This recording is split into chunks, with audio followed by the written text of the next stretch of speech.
चलो, धर्म की गंगा बहाते चलो।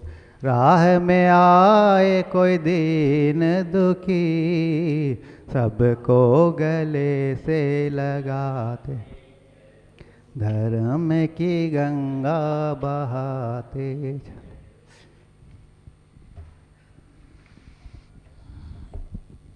इसके पश्चात मंगलाचरण मैं ही प्रस्तुत कर रहा हूँ। छोटा सा तू कितने बड़े अरमान है तेरे, मिट्टी का तू सोने के सब सामान है तेरे। छोटा सा तू कितने बड़े अरमान है तेरे, मिट्टी का तू सोने के सब सामान है तेरे। मिट्टी की काया मिट्टी में हो,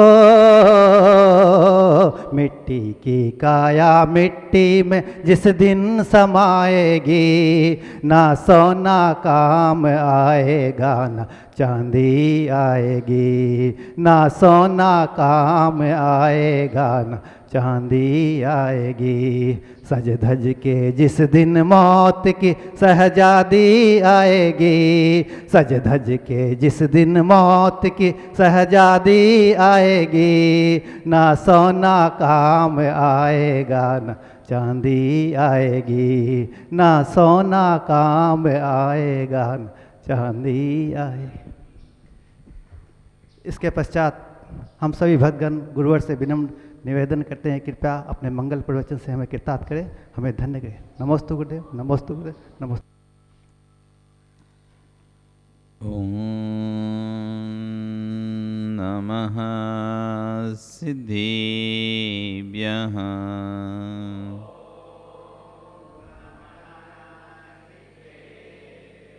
ओम नमः सिद्धिभ्यः।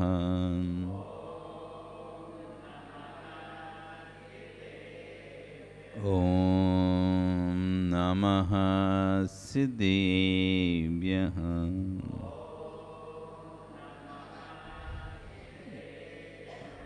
तिरिणी खग्गिणाय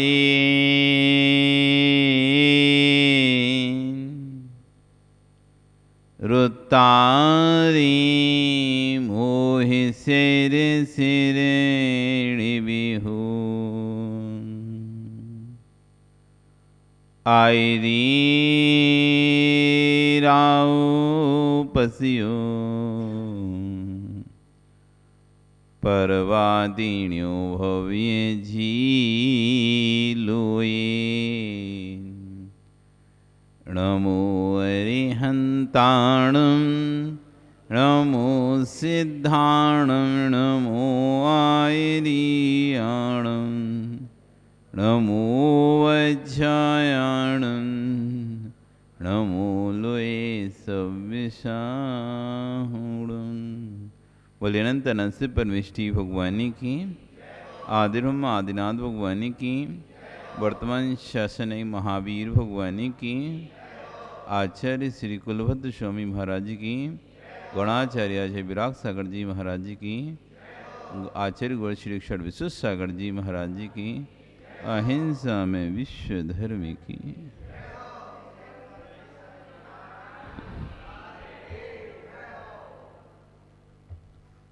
बंधु, वर्तमान शासन न्यायिक वर्धमान स्वामी के शासन में तीर्थंकर प्रभु की चरण निश्रा में बैठकर हम सभी जिन देशना का श्रवण कर रहे हैं। आचार्य भुवन कुलभद्र स्वामी महाराज ग्रंथ राजसार समुच्चय जी में राग देश के दुष्परिणामों को बता रहे हैं कि कैसे शरीर से महत्व जब जीव का बढ़ता है तो लोभ की परंपरा जागृत होती है। जब लोभ जागृत होता है तो राग होता है, और जब राग होता है तो राग के साथ साथ द्वेष भी पैदा हो जाता है, और ये द्वेष दुख को उत्पन्न करता है। इसी बात को आचार्य कुलभद्र स्वामी महाराज अपने ग्रंथ में कह रहे हैं। ममत्व जायते लोभो लोभाद जागृताद लोभाद रागाद जायते रागाद जायते देशो देशा दुख परंपरा। ममत्व जायते लोभो, जैसे जैसे ममत्व जागता है वैसे वैसे लोभ जागता है। लोभाद रागाद जायते, जैसे जैसे लोभ उत्पन्न होता है, लोभ बढ़ता है, वैसे वैसे वस्तु पर राग बढ़ता है। रागाद जायते द्वेषो, जैसे जैसे राग बढ़ता है वैसे वैसे द्वेष बढ़ता है, दूसरी वस्तु से द्वेष आने लगता है। जब जब किसी वस्तु से राग होगा तो उससे अपोजिट वस्तु से द्वेष होना संभव है, निश्चित ही है। यदि आपको अच्छे लोगों से राग होगा तो बुरे लोगों से द्वेष होने लगेगा, बुरे लोगों से राग होगा तो अच्छे लोगों से द्वेष। जिसको गलत संगति, जिसकी गलत संगति में जो व्यक्ति पड़ चुका है, जिसको गलत संगति लग चुकी है, तो उसको बुरे लोग अच्छे लगते हैं और अच्छे लोग बुरे लगते हैं। समझाने वाला, कोई उसे समझाने वाला मिले तो उसे ऐसा लगता है कहाँ से दुश्मन है। कोई बुरी संगति में पड़ जाए, जूं आदि खिलने में लग जाए, शराब आदि पीने में लग जाए, तो जो उसको पैसा दे रहा हो शराब पीने के लिए, जो पैसा दे रहा हो जुआ खेलने के लिए, तो उसको जो उसको गुटखा खिला रहा हो, सिगरेट पिला रहा हो, वो उससे अच्छा लगेगा। जो उसे समझाएगा भाई ये गलत आदत है, ऐसा नहीं करना, इससे घर परिवार सब बर्बाद, ऐसा व्यक्ति उसे बुरा लगेगा। जब राग गलत चीज से हो जाता है तो अच्छी चीज कैसी लगती है? बुरी लगने लगती है।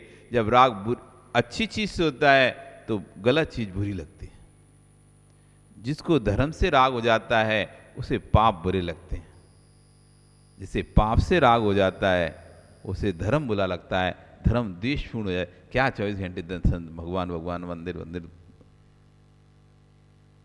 तो आचार्य कह रहे हैं कि रागा जायते द्वेषो, जहां जहां राग होगा नियम से दूसरी वस्तुओं से, शेष वस्तुओं से द्वेष उत्पन्न हो जाएगा। और देशा दुख परंपरा, और जैसे ही द्वेष होगा तो दुख की परंपरा प्रारंभ हो जाएगी, दुख चालू हो जाएगा।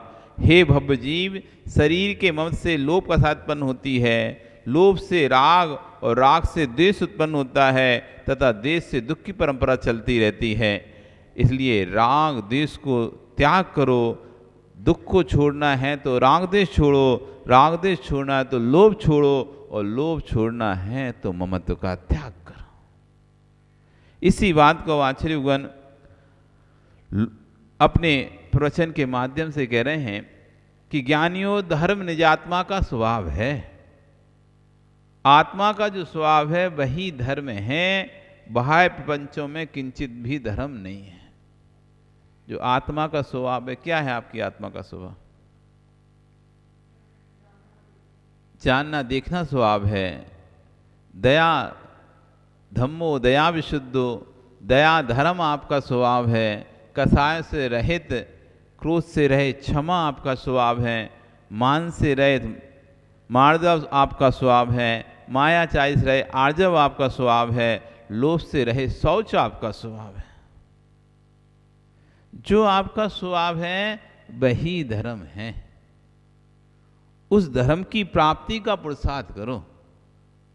बाह्य प्रपंचों में, बाह्य आर्डरों में व्यक्ति इतना उलझ चुका है, इतना उलझ चुका है कि अंतरंग धर्म का बोध ही नहीं है। आचार्य कह रहे हैं तुम्हारा धर्म दया है, पर तुमने दया को धर्म ना बना के मिशन बना लिया है। दया धर्म नहीं, मिशन बन गया है आपके लिए। तू गाय की रक्षा की बात करता है, जीव की रक्षा की बात करता है, पर प्राणी रक्षा की बात नहीं कर रहा है। हम बड़े जीवों की रक्षा की बात करते हैं लेकिन प्राणी रक्षा की बात नहीं करते, क्योंकि हमारा दया मिशन है, दया धर्म नहीं बनाया हमने। यदि हमने दया धर्म बनाया होता, अपना दया को धर्म समझा होता, तो प्राणी मात्र के जीव की रक्षा का भाव अंदर आता। फिर एक बाल्टी पानी फैलाने में 100 बार सोचना पड़ता था कि इसमें भी जीव है, इसमें भी जीव है। अभी कभी भाव ही नहीं आता। कितना कितना पानी फैलाते हैं सुबह से शाम तक, कभी भाव आता है कि इसमें भी जीव है? दया की बात तो करते हैं, लेकिन जो स्थूल रूप में दिखाई दे रहे हैं, बड़े बड़े जीव दिखाई दे रहे हैं, बस उनकी दया की बात करते हैं हम। जो सूक्ष्म रूप से जो जीव हैं, वस्तुओं में जीव हैं, पदार्थों में जीव हैं, वनस्पतियों में जीव हैं, जल में जीव हैं, अग्नि में, वायु में, सब पे जीव हैं, उनकी तो हम चर्चा ही नहीं करते। जो 2 इंद्रिय हैं, 3 इंद्रिय हैं, 4 इंद्रिय, उनकी तो चर्चा ही नहीं करते। बस 5 इंद्रिय जीव की दया की बात करते हैं। बस उसकी दया हमको, उसकी हिंसा हमको हिंसा समझ में आती है। कभी यदि तुमसे कोई चूहा मर जाए, अरे रे मुझसे आज चूहा मर गया, एक 5 इंद्रिय जीव की हिंसा हो गई। और रोज जो जीव मर रहे हैं 2 इंद्रिय से लेके 4 इंद्रिय तक के, मक्खी, मच्छर, चींटी आदि, ईड़ा, कीड़ा, किल्ली आदि, उनमें कभी ऐसा भाव नहीं आता अरे मुझसे जीव मर गया। कोई बड़ा जीव मर जाए, छिपकली मर जाए या आपसे चूहा आदि मर जाए तो आप एकदम आकुल व्याकुल हो जाते हो, आज मेरे हाथ से एक जीव मर गया, मेरे हाथ से एक जीव मर गया। सफाई करते समय या गेट खोलते समय इस तरह से, और बेचैन होते रहो। लेकिन जो 1 इंद्रिय से लेकर 4 इंद्रिय तक के जीव आपसे मर रहे हैं, उनके प्रति कभी भाव आता है क्या बेचैनी का? जैसा पंचेंद्रिय के मरने पर आपके अंदर बेचैनी हो जाती है, तो क्या वैसी 1 इंद्रिय से लेकर 4 इंद्रिय तक के जीवों के मरने पर बेचैनी होती है क्या? मच्छर भी मर जाता है, अच्छा मर गया अब काटेगा नहीं, और ऐसा और बोल देते हैं। कोई मच्छर परेशान कर रहा था, बार बार भुनभुना रहा था, बार बार काट काट के भाग रहा था आपको, और अचानक आपके हाथ से लग के मर गया। मारा नहीं आपने, जान के मर गया, तो चलो ठीक है, अब काटेगा नहीं, अब काटेगा नहीं, मर गया। अथवा उसे ऐसे जोर से पकड़ के नहीं दबा दिया, या फेंकने को उद्देश्य से, लेकिन फेंका क्या, मर ही गया। पकड़ में आया तो दब गया, थोड़ा सा ही दबाया तो मर गया। तुम तो सोचते हम तो इसको पकड़ के बाहर फेंक के आ रहे हैं, ये बहुत परेशान कर रहा है। क्या सोचे? पकड़ कर बाहर फेंक के आ रहे, और तुमने जैसे उसे पकड़ा सो उंगली के नीचे दब गया, दब गया तो मर गया। अब तुम बताओ कितनी बेचैनी होगी? कुछ नहीं, जाओगे हाथ धोए आओगे, खत्म काम। कितना सा होगा? खून लग भी गया, वो दब गया और दब के खून भी लग गया, तो तुम्हें ऐसा कुछ नहीं आ रहा, अरे बस कुछ नहीं, जाओगे और थोड़ा सा हाथ धोगे, खत्म। याद भी नहीं है, भूल भी जाओगे कि तुमने किसी मच्छर को मारा भी था। याद है क्या कितने मच्छरों को मारा है? नहीं है ना। दया हमारा मिशन बन चुका है, दया हमारा धर्म नहीं बनाया अभी। मिशन में ऐसा है कि जो जीव बड़े बड़े दिखाई दे रहे हैं, मोटे मोटे पंचेंद्रिय जीव, बस उनकी हमको रक्षा करना है। हम भले मच्छर को गुस्सा आ रहा तो मार देंगे, लेकिन चूहे को नहीं मारेंगे। ऐसे चूहे को तो पिंजरा में बंद करके बाहर फेंकने जाएंगे। नहीं, चूहे को नहीं मार सकते, कैसे मारेंगे चूहे को? तो दया मिशन है हमारा, दया धर्म। दया धर्म होता तो कैसे इतना पानी में फालतू फैलाऊं? जितना बचा नहीं सकता मैं जीवों को, तो उपयोग तो कम कर सकता हूं ना। बचा नहीं सकता, नहीं है पॉसिबल, मैं व्यक्ति कह रहा है मैं घर में रह रहा हूं, नहीं है मुझसे संभव, मैं कैसे पानी का छान का उपयोग करूं? हर जगह नहीं कर पा रहा, हर जगह पानी छान कर उपयोग, तो ठीक है, हर जगह पानी छान का उपयोग नहीं कर पा रहे, तो बचा तो सकते हो, कम तो कर सकते हो। जो अधिकता है उसे न्यूनता में तो ला सकते हो। मान लिया गृहस्थी में आप रह रहे हो, हम भी देख रहे हैं प्रैक्टिकल संभव नहीं है हर चीज में कि कहां तक व्यक्ति पानी छान छान कर 48 मिनट में उपयोग करेगा, नहीं हो पाता। उपयोग कर रहा है नहाने में, वॉशरूम जाने में, टॉयलेट जाने में, और भी घर के साफ सफाई में, बर्तन धोने में, झाड़ू पोंछा, बहुत काम रहते हैं। सुबह से शाम तक पानी के रहते ही नहीं रहते। कहां तक व्यक्ति छान छान के उपयोग करेगा? ठीक है आप छान के उपयोग नहीं कर पा रहे, कोई बात नहीं है, कम तो उपयोग कर सकते हैं। जहां अधिकता करते हैं वहां न्यूनता से भी काम कर सकते हैं। वो कब होगा? जब दया मिशन नहीं, दया धर्म होगा हमारा। जब दया मिशन नहीं, दया धर्म होगा, तब हमको हर चीज में लगेगा अरे पंखा फालतू क्यों चला के छोड़ना, अपना काम हो गया, अपन अब जा रहे हैं तो बंद कर दे रहे। चालू किया था, गर्मी लग रही थी, आपने चालू कर लिया, हवा खा ली उसकी, अब जा रहे हैं तो बंद कर दें। जो चीज का उपयोग नहीं है बंद कर दें। इसमें ही तो जीव हिंसा होगी, हवा चलती रहेगा तो पंखा चलता रहेगा। तो ऐसा सोच के, ये सोच के नहीं कि लाइट की बचत हो जाएगी, लाइट की बचत तो अपने आप हो जाएगी, तुम दया धर्म का पालन करोगे तो लाइट की और बिजली की सबकी बचत हो जाएगी। वो उस उद्देश्य से बंद कर रहा है, नहीं, व्यर्थ में चलाने से कोई मतलब नहीं है, इससे जीव हिंसा होती है। इसलिए जितना उपयोग था मैंने कर लिया, अब तो बंद कर दूं, अब तो उसका उपयोग करना बंद कर दूं। व्यर्थ में क्यों उस चीज को मैं जलाता रहूं, व्यर्थ में क्यों उस चीज को मैं बर्बाद करता रहूं। ये तब आएगा जब दया धर्म हो जाएगा। एक व्यक्ति कह रहा है एक गायों की रक्षा करना चाहिए और इन बूचड़खानों को तो बम पटक कर उड़ा देना चाहिए। ना होंगे बूचड़खाने, ना कटेंगी गाय। तो एक व्यक्ति कह रहा है कि गाय की रक्षा करना चाहिए और इन सभी बूचड़खानों पे मेरा बस चले तो मैं सब पर बम पटक दूं, कोई ना बचे। तो कह रहे हैं जब तू बम पटकेगा वहां तेरा मिशन है, मात ख्याति नाम की दृष्टि है, दया की दृष्टि होती तो जितने स्थान पर तुम बम पटकोगे वहां पर कितने सारे जीव हैं वो सब जलकर राख हो जाएंगे कि नहीं हो जाएंगे। व्यक्ति को ये दिख रहा है कि अरे कितनी गाय कट रही इस कत्ल खाने में, इस कत्ल खाने को हटा देते हैं, इसमें ही आग लगा देते हैं। इसमें कोई जब कत्ल खाने नहीं होगा तो कौन जीव कटेगा। तो वहाँ मिशन तो दिखाई दे रहा है, ख्याति दिखाई दे रही है, पर दया नहीं दिखाई दे रही। दया होती तो समझ में आता कि जब मैं आग लगाऊंगा तो उस आग में कितने जीव जलेंगे, कितने जीव जलेंगे। एक चिंगारी से तो तेरा पूरा शरीर झुलसता है और जहां तू अग्नि का पिंड फेंकेगा वहां क्या होगा, वहां इस स्थान का क्या होगा।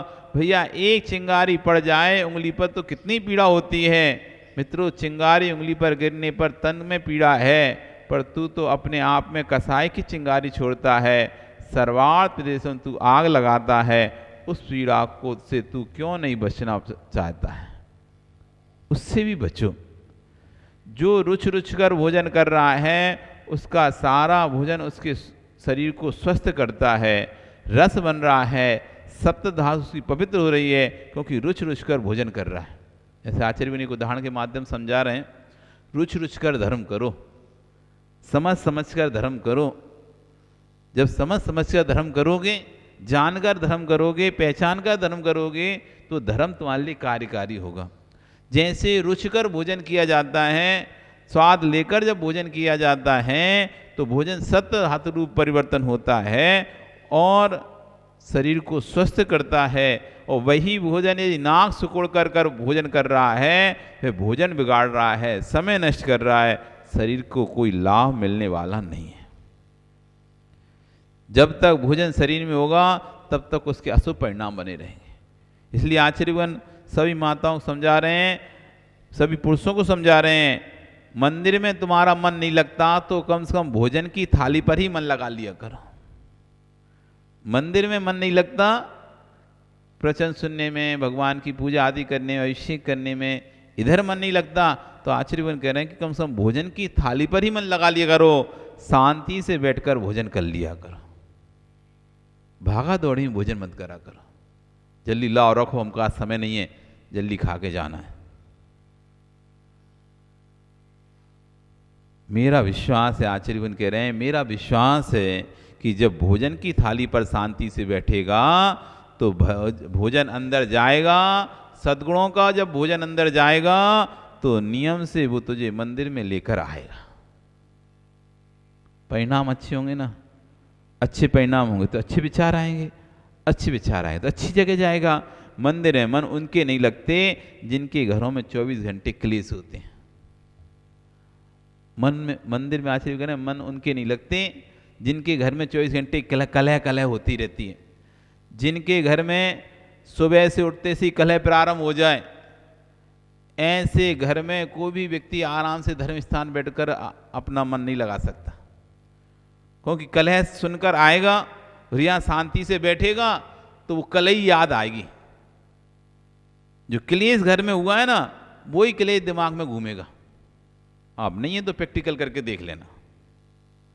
घर में तू मैं हो जाए और आप तू मैं हो जाए, कुछ आपस में जोर से बाती हो जाए, उसके बाद आप मंदिर में आके बैठ के दिखा लो, यहां पर मन नहीं लगेगा आपका बिल्कुल भी। पूजन भी करोगे तो आंख से आंसू झड़ेंगे, दर्शन भी करोगे तो आंख से आंसू झड़ेंगे। क्यों? वो याद आ रही है सब बातें। उसने हमको ऐसा बोल दिया, उसने हमको ऐसा बोल दिया। कर रहे हो दर्शन, आंख से आंसू गिर रहे हैं, क्यों? दिमाग में वही चल रहा है। आंसू नहीं गिरेंगे तो षड्यंत्र चलेगा। अब मैं जाके उसको ऐसा बताता हूं, उसने तो मेरे दिमाग में आई नहीं, ये बोलना था।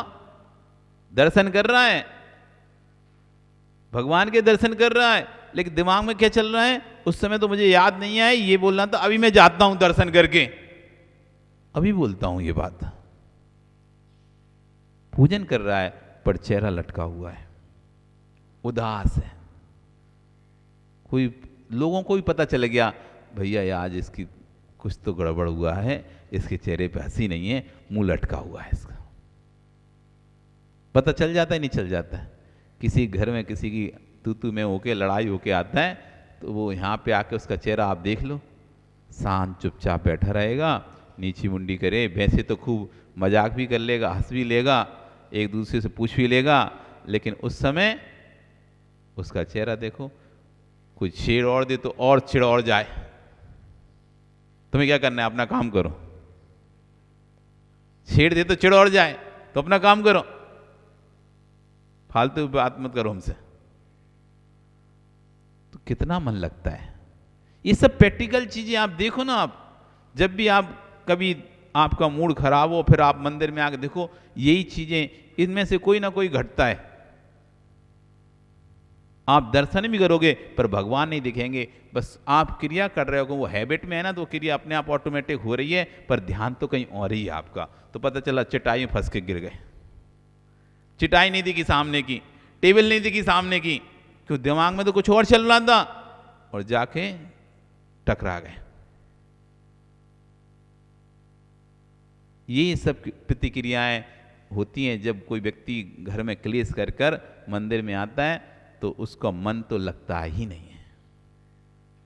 आचार्य यही कह रहे हैं कि जिनके घर में घरों में क्लेश होते रहते हैं, ऐसे 24 घंटे क्लेश होते हैं, उनके मन ही मंदिर में नहीं लगते हैं। जिनके घरों में क्लेश होते हैं, क्योंकि भोजन तो वहीं रखा है पेट में, अब मंदिर में मन कैसे लगेगा? जो क्लेश किया था, अब क्लेश से जो क्लेश कर करके भोजन बनाया था, क्लेश कर करके रो के झगड़ा कर करके भोजन बनाया था, भोजन खाया था, अब तुम खा रहे हो, इधर आंसू टपकाते जा रहे हो, इधर खाते जा रहे हो, इधर आंसू टपकाते जा रहे हो, रोते जा रहे हो, खाते जा रहे हो। कोई ने कुछ बोल दिया, अब आखिरी में भोजन आपको ही करना है। अब सबको भोजन कराने के बाद अब रोते भी जा रहे हो और खाते भी जा रहे हो,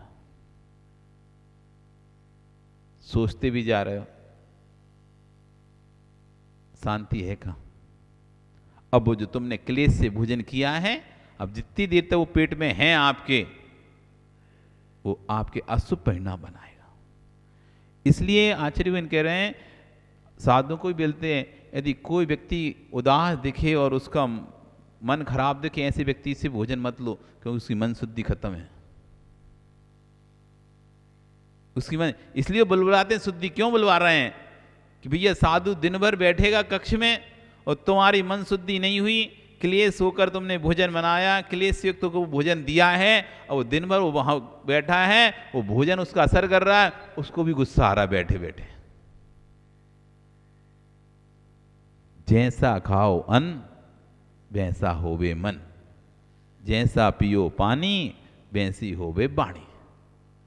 तो जब मन खराब हो, आपका मन खराब हो जाए, भले आपने सोले के कपड़े क्यों ना पहने हो, सब कुछ सही है, लेकिन तुम्हारा मन खराब हो गया ना, तो पीछे हट जाओ, भैया अभी तो हमारा मन अच्छा नहीं है, हम देंगे, मेरे हाथ से दिया हुआ ग्रास क्लेश से भरा ग्रास है, मेरी शुद्धि नहीं है मन, मेरी मन शुद्धि नहीं है।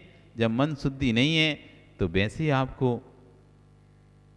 हार देने की पात्रता रही नहीं गई, क्योंकि आप तो बोलते हो ना, मन शुद्धि, वचन शुद्धि, काय शुद्धि, हार जल शुद्ध है, नमोस्तु महाराज जी मेरे हाथ से हार ग्रहण करें। ये जरूरी है, 3 शुद्धि होना, 5 शुद्धि होना बहुत जरूरी है। मन शुद्धि, वचन शुद्धि, काय शुद्धि, हार जल शुद्धि और नमोस्तु, ये 5 भक्तियां होना जरूरी है। इनमें 4 शुद्धियां जरूरी हैं। अब इसमें 1 शुद्धि कम हो गई तो हार कैसे दोगे? यदि दोगे तो कुभो भूमि का बंद होगा, क्योंकि आपने अशुद्धि पूर्वक हार दिया। सिर्फ कपड़े की अशुद्धि से नहीं होता, नहीं सोचा कि कोई कपड़े की अशुद्धि पूर्वक हार दे के जाता है तो उसको ही कुभो भूमि जाना पड़ता है। जिसका मन खराब हो चुका है, मन में क्लेश है, बहुत ज़्यादा क्लेश हो रहा है, घर से लड़ाई झगड़ा होके आया है और दिमाग में कुछ और ही चल रहा है, महाराज यहाँ खड़े हैं, वो सोच ही रहा है, हाँ हाँ देता हूँ, तो दिमाग में तो दूसरी चीज चलती रहती ना, तो दूसरी चीज ध्यान कहीं और रहता है। तो ऐसे समय में आचार्य कह रहे हैं कि जो क्लेश करता है, क्लेश से युक्त तो भोजन कर खाता है, वह भोजन पेट में रखा है, तब तक उसका मन मंदिर में कैसे लगेगा?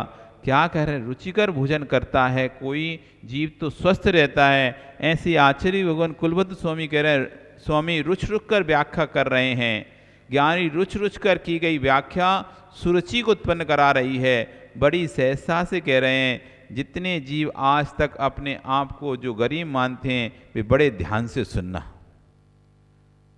आज से हीन भावना को निकाल कर फेंक दो कि मेरे पास पैसा नहीं है। इस हीन भावना को निकाल दीजिए, क्योंकि संसार में सबसे बड़ी कोई शांति है, उसका नाम है हीन भावना। हमारे पास नहीं है, हम तो गरीब हैं, भाषा ऐसी ही रहती लोगों की। अभी तो भैया पैसा वाले हैं, उनके यहाँ तो 4-4 नौकर हैं, उनकी तो दुकान खूब चलती है, उनके पास तो खूब गाड़ी घोड़ा है, वे तो खूब घूमते हैं, हमारे पास कछु है ही नहीं है। हम क्या करें? ऐसे हीन भावना को निकालना छोड़ो। क्यों छोड़ो हीन भावना निकालना? आज आपका समय हो गया। कल आचार्य बताएंगे इस बात को कि हीन भावना क्यों नहीं लाना, और जितना कम है, जो जितना ज्यादा गरीब है वो उतना ज्यादा सुखी है, ऐसा आचार्य कहना चाहते हैं। आप अमीर दुखी है, गरीब सुखी है, अमीर का कल्याण होने में देर लग जाएगी, गरीब चाहे तो जल्दी कल्याण कर सकता है। इस बात को आचार्य यहाँ पर कल समझाएंगे। आज आपका समय हो गया, पर आई तो कल फिर व्याख्या करेंगे। बोली भगवान महावीर स्वामी की जिनवाणी स्तुति। लोका लो